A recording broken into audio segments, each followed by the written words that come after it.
یوم ینادی المنادی من مکان قریب، جس دن پکارنے والا فرشتہ قریب ہی سے پکارے گا، قریب دور کے سب انسان فرشتے کی آواز یکساں سنیں گے۔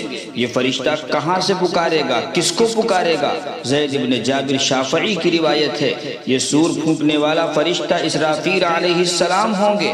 فلسطین میں بیت المقدس مسجد اقصی کے قریب صخرہ چٹان پر کھڑے ہو کر ساری دنیا کے مردوں کو خطاب کریں گے، اے گلی سڑی ہڈیوں، ریزہ ریزہ ہو جانے والی کھالو، بکھر جانے والے بالو، سن لو، اللہ کے حکم سے حساب کے لیے جمع ہو جاؤ۔ یوم تشقق الارض عنہم سراعا، آواز سنتے ہی زمین پھٹے گی، سارے مردے نکل کر زندہ ہو کر ملک شام یعنی سیریا کی طرف دوڑ لگانی شروع کر دیں گے۔ میدان محشر سیریا اور اس کے اطراف میں ہوگا۔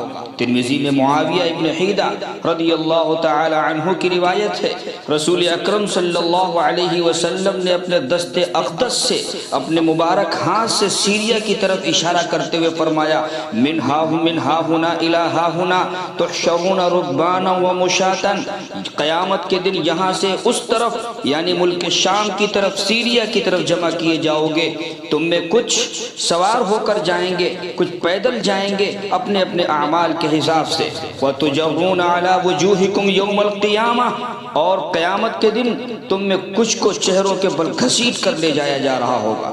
جس چٹان پر کھڑے ہو کر فرشتہ آواز دے گا، یہی وہ چٹان ہے جہاں سے حضور اکرم صلی اللہ علیہ وسلم نے سفر معراج کا آغاز فرمایا۔ اسی چٹان پر آج قبۃ الصخرہ بنا ہوا ہے، جو دنیا کی حسین ترین عمارتوں میں سے ایک ہے۔ اس کا گنبد سنہرا ہے اور مسجد اقصی کا گنبد سرمئی ہے۔